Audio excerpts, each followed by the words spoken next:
ये है रोनी, सिर्फ 12 साल का लड़का है जो कुछ न कुछ नई बातें सोचता रहता है और नए नए प्लान बनाता रहता है। इसी के कारण इनका ग्रुप हमेशा परेशानी में फंसता है।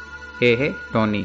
कहते हैं ना, अमीर बाप की बिगड़ी हुई औलाद। इसके घर में बहुत पैसा है और पैसे दिखाने में पीछे नहीं हटता, लेकिन फिर भी जहाँ दोस्त बोले वहाँ चलने के लिए रेडी रहता है। ये है चैम, ग्रुप का सबसे दमदार लड़का, लेकिन सबसे डरपोक भी यही है। ये हमेशा दिखाता है कि वो कुछ भी कर सकता है, लेकिन कुछ भी डरावना आने पर सबसे पहले यही भागता है।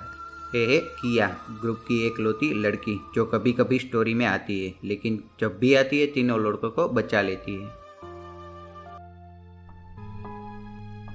रोनी कहता है, आज तो गाड़ी चलाने में मजा ही आ गया। इसके बगल में बैठी हुई किया कहती है, हाँ रोनी, लेकिन और कितना टाइम लगेगा शहर पहुंचने में? अब तो अंधेरा भी होने लगा है। रोनी कहता है, ज्यादा समय नहीं लगेगा, जीपीएस के हिसाब से बस 2 घंटे और।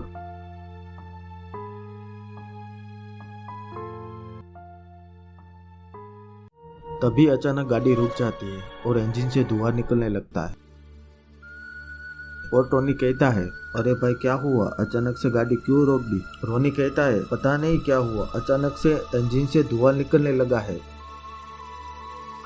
और ये चारों लोग नीचे उतर जाते हैं।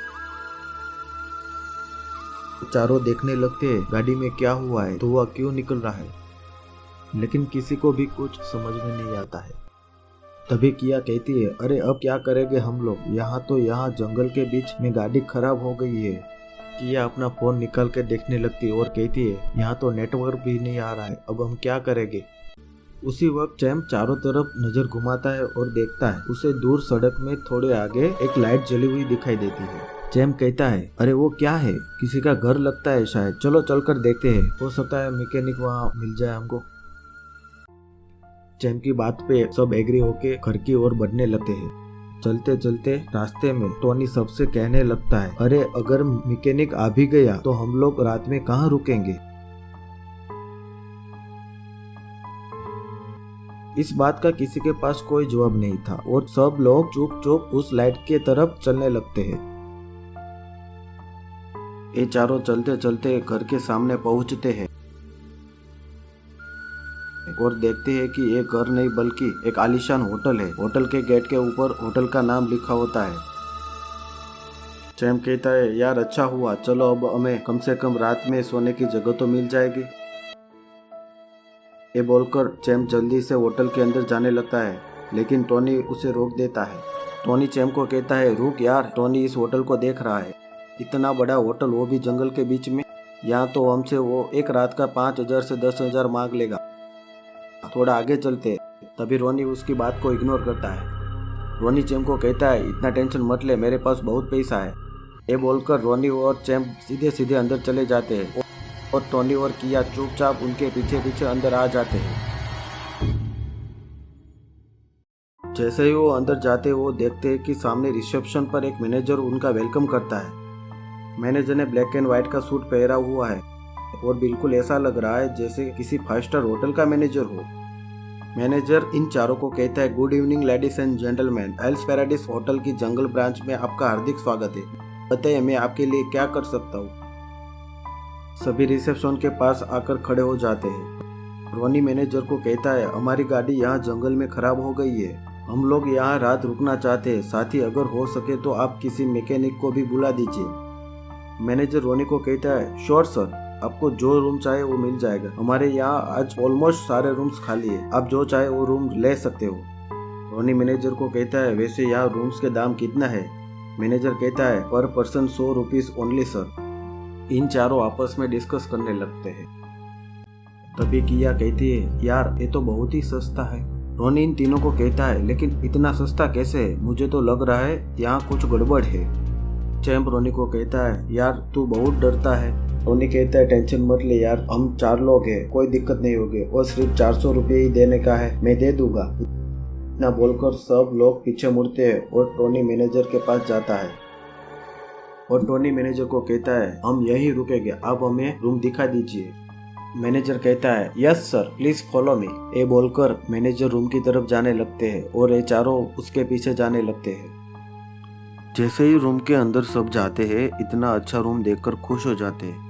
मैनेजर कहता है ओके सर एंड मैडम, मैं जाकर आपके खाने का इंतजाम करता हूँ, आप लोग रेस्ट कीजिए। रोनी कहता है खाने का क्या रेट है यहाँ? मैनेजर कहता है आप हमारे आज के फर्स्ट कस्टमर है, इसलिए खाने का कोई एक्स्ट्रा चार्ज नहीं है।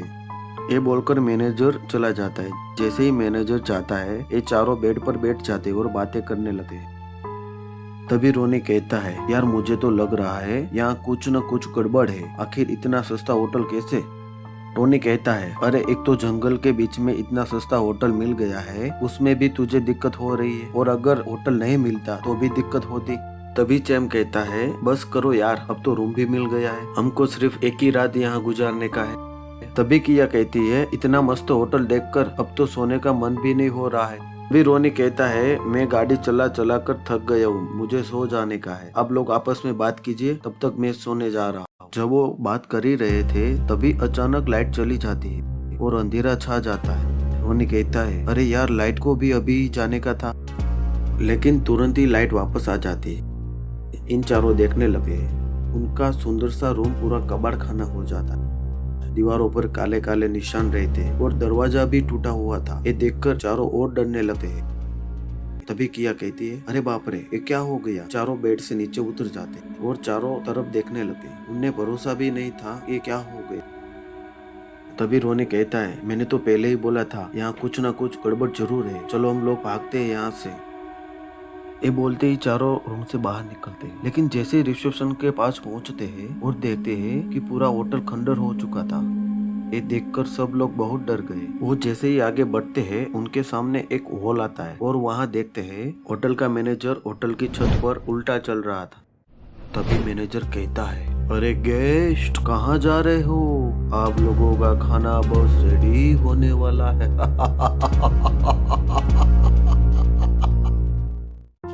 मैनेजर को छत से उल्टा चलते हुए देखकर चारों के चारों घबरा जाते हैं और एक दूसरे को पकड़ लेते हैं और डर से कांपने लगते हैं। तभी चैम कहता है भाई भाई ये क्या हो रहा है? पहले रूम बदल गया और अब ये मैनेजर उल्टा चल रहा है। तभी टोनी कहता है यार क्या करेंगे अब? तभी किया कहती है मुझे घर जाना है। ये बोलकर किया जोर जोर से रोने लगती है। सबको ऐसे घबराते हुए देखकर रोनी कहता है यार यहाँ रहेंगे तो ये मैनेजर हम लोगों को पकड़ लेगा, चलो पहले हम भागते हैं यहाँ से। तभी रोनी याद करता है कि वो कहाँ से आए थे और बाहर निकलने का गेट कहाँ होगा। उसी वक्त रोनी को वो रास्ता याद आ जाता है और वो उसी तरफ देखने लगते हैं। वहाँ दरवाजे की जगह एक दीवार थी और वो सब सोचने लगते हैं कि बाहर निकलने का रास्ता कहाँ होगा। वो सब लोग कंफ्यूज हो जाते हैं।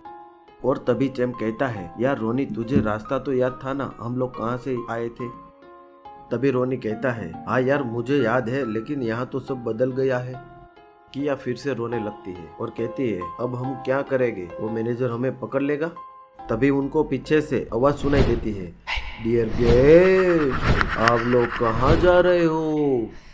तभी सब लोग ये सुनकर डर जाते हैं और टोनी कहने लगता है यार रोनी कैसे भी करके हम लोगों को यहाँ से बाहर निकाल, मैं तुझे बाहर जाके एक बड़ी सी गाड़ी गिफ्ट करूंगा। तभी रोनी आसपास देखने लगता है, उसे रिसेप्शन के पास एक दरवाजा दिखाई देता है। तभी इन चारों उस कमरे की तरफ जाने लगते हैं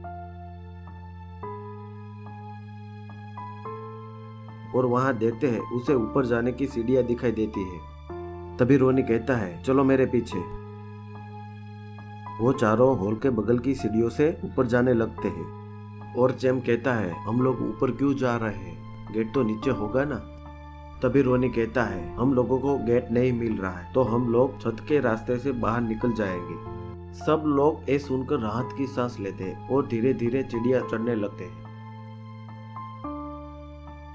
जब वो ऊपर पहुंचते हैं और देखते हैं कि वहाँ एक लंबा सा कॉरिडोर रहता है जहाँ दोनों तरफ बहुत सारे दरवाजे रहते हैं।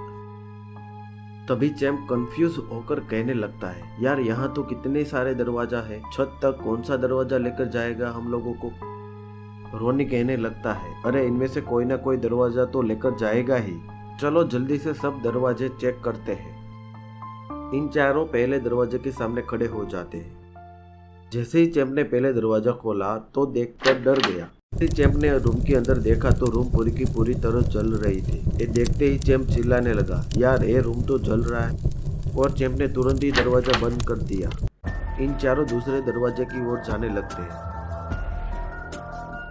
जैसे ही दरवाजे के पास पहुंचते हैं और टोनी ने दरवाजा खोलने की कोशिश की, लेकिन दरवाजा पूरी तरह खुल नहीं रहा था। जैसे ही टोनी ने दरवाजा खोला तो रूम में पूरी की पूरी बर्फ जमी हुई थी। ये देखते ही टोनी ने तुरंत ही दरवाजा बंद कर दिया और बोलने लगा, यार ये रूम में तो पूरी की पूरी बर्फ जमी हुई है, हम लोग इसमें से बाहर कैसे निकल पाएंगे। तभी किया कहने लगती है, मैं कोई दरवाजा नहीं खोलूंगी, पता नहीं क्या निकल जाए। तभी रोने कहने लगता है, अरे हो सकता है बाहर जाने का रास्ता मिल जाए, इसलिए हमको सब दरवाजे चेक करने पड़ेंगे। ये सुन के किया दरवाजे के पास जाने लगती है और डर के मारे किया ने दरवाजा खोला और देखा तो अंदर पूरे कीड़े भरे हुए थे। तभी किया ने चिल्लाकर दरवाजा बंद कर दिया और चिल्लाने लगी और कहने लगी, इसलिए मैं दरवाजा नहीं खोलना चाहती थी। अब बारी थी रोनी की। जब रोनी रूम का दरवाजा खोलता है और देखता है अंदर रूम में खाने की टेबल लगी रहती है और रूम भी एकदम साफ था। इससे पहले कि रोनी कुछ बोल पाता, चैम दौड़ के रूम के अंदर चला जाता है और बोलने लगता है, यार इतनी देर से भागते भागते भूख लगने लगी है, यहाँ तो हर टाइप का खाना रखा हुआ है, चलो खा लेते हैं। तभी किया कहती है, अरे नहीं नहीं नहीं, कुछ तो गड़बड़ है चैम, हम लोगों को यहाँ खाना नहीं खाना चाहिए। उसी वक्त किया का नीचे का फ्लोर गायब हो जाता है और किया जोर से नीचे गिर जाती है और पूरा फ्लोर वापस बंद हो जाता है। ये देखते ही सब डर जाते हैं। तभी पीछे से मैनेजर छत पर चलते हुए आता है और कहता है, डियर गेस्ट, ये खाना हमारे स्टाफ ने बहुत प्यार से आपके लिए बनाया है, अगर ये वेस्ट हुआ तो सबको बहुत बुरा लगेगा। रोनी बोलता है, कौन सा स्टाफ? तब मैनेजर चारों तरफ इशारा करता है और चारों तरफ दीवार में आंखें निकल आती है और उनके तरफ देखने लगती है और धीरे धीरे बहुत सारे हाथे बाहर निकलने लगते हैं। तभी टोनी एकदम से घबराकर कहने लगता है, क्या करेंगे हम लोग अब? तभी मैनेजर उनको बोलता है, डियर गेस्ट, आपको कुछ नहीं करना, जैसे आप लोगों ने यहाँ रात रुकने का प्लान बनाया था वैसे रुके और सुबह चले जाइए। तभी रोनी मैनेजर से कहने लगता है, तुम प्रॉमिस करते हो हम लोगों को यहाँ से सुबह चले जाने दोगे? तब मैनेजर कहने लगता है, बस आप अपना खाना खत्म कीजिए और रूम में चले जाइए और सुबह आपका चेकआउट हो जाएगा। ये सुनते ही तीनों टेबल पर खाना खाने के लिए बैठ जाते हैं और खाना खाने लगते हैं। तभी टोनी कहता है, क्या गारंटी ये हम लोगों को जाने देगा? तभी रोनी कहता है, कोई गारंटी तो नहीं है, लेकिन हमारे पास उसके अलावा कोई दूसरा रास्ता भी नहीं है। इतने में चैम खड़े होकर कहने लगता है, मुझे यहाँ और अब नहीं रुकना। ये बोलकर चैम भागने लगता है। जैसे ही वो उठकर भागता है उसके नीचे का फ्लोर गायब हो जाता है और वो नीचे अंधेरे में गिर जाता है। तभी रोनी और टोनी दोनों फ्लोर के छत ऊपर आकर चैम को आवाज देने लगते हैं, चैम तुम कहाँ हो, चैम तुम कहाँ हो, लेकिन कोई जवाब नहीं देता है। तभी मैनेजर पीछे से आता है और कहने लगता है, डियर गेस्ट, आप बस उतना ही कीजिए जितना आपको कहा गया है। रोनी और टोनी फिर अपनी रूम की तरफ जाने लगते हैं। वो देखते हैं कि पूरा होटल एकदम डरावना हो गया है। तभी उन्हें किया की आवाज सुनाई देती है, रोनी टोनी जल्दी से यहाँ आओ। जैसे ही रोनी और टोनी वहाँ पहुँचते हैं और देखते हैं, तभी उन्हें किया हॉल के दूसरे तरफ खड़ी दिखाई देती है और उसके पीछे चैम भी खड़ा था। वो दोनों किया की तरफ दौड़ने लगते हैं और उसके पास पहुँचते हैं। तब रोनी किया से पूछता है, तुम तो फ्लोर से नीचे गिर गई थी ना, फिर बाहर कैसे आ गई? तब किया बताती है, मैं गिर के नीचे बेसमेंट में चली गई थी, वहाँ मैंने देखा कि बहुत सारी हड्डियाँ पड़ी हुई थी, वहाँ एक गोल घेरे में एक खोपड़ी पड़ी हुई थी, मैंने जैसे ही वो उठाई दीवार के सब हाथ और आंखें गायब हो गए। मुझे समझ आ गया कि खोपड़ी ही हमें यहाँ से बाहर निकाल सकती। तब टोनी ने चैम को कहा कि चैम तुम कहाँ चले गए थे? चैम कहता है, मैं जैसे ही नीचे गिरा मेरे को चारों तरफ से हाथों ने पकड़ लिया था, मेरे को लगा अब मैं शायद जिंदा नहीं रह पाऊंगा। तभी किया आती है और वो जैसे ही खोपड़ी ऊपर करती है दीवार में सारे हाथ अंदर चले जाते हैं।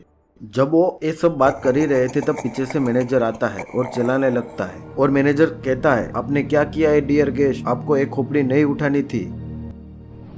तब किया ने वो खोपड़ी मैनेजर के ऊपर फेंकी और मैनेजर को चारों तरफ से आग ने घेर लिया और धीरे धीरे पूरा होटल जलने लगा। तभी किया इन तीनों से कहने लगती है, अब हम लोगों को यहाँ से भाग जाना ही बेहतर रहेगा। और तीनों तुरंत ही किया के पीछे भागने लगते। भागते भागते जैसे ही वो सब होटल के बाहर पहुंचते और पीछे मुड़कर देखते हैं कि पूरा होटल आग से जल रहा है और फिर जलते जलते होटल गायब हो जाता है। ये देखते ही सब एकदम राहत की सांस लेते और किया को थैंक यू बोलते हैं। तभी टोनी किया को कहता है, थैंक्स यार किया, तुमने तो हमको आज बचा लिया। लेकिन फिर चारों को याद आता है कि उनकी गाड़ी तो खराब हो गई थी और वो अब क्या करेंगे। तभी बगल में एक बस आकर रुकती है और उसका ड्राइवर उनसे पूछता है, क्या हुआ बच्चों। तभी रोनी वो ड्राइवर से बात करने लगता है और कहता है, हमारी गाड़ी यहाँ खराब हो गई है, अब हमें अगले शहर तक छोड़ देंगे क्या। तब बस का ड्राइवर बोलता है, हाँ हाँ बिल्कुल छोड़ दूंगा, लेकिन आप लोग यहाँ क्या कर रहे हैं जंगल के बीच में। तब टोनी बोलता है, अरे बहुत लंबी कहानी है, रास्ते में बताऊंगा। और चारों बस में चढ़ जाते हैं। तब बस का ड्राइवर बस का गेट बंद करता है और मुस्कुराकर कहने लगता है, शायद मैनेजर ने अपना काम अच्छी तरह से नहीं निभाया है, और हंसते हंसते गाड़ी चलाने लगता है। तो दोस्तों, अगर आपको ये वीडियो पसंद आया हो तो इस वीडियो को अभी लाइक कर दे और चैनल को सब्सक्राइब करके नोटिफिकेशन बेल आइकन को भी दबा दे, ताकि जैसे मैं ऐसी न्यू वीडियो अपलोड करूँ तो आप सबसे पहले देख सके।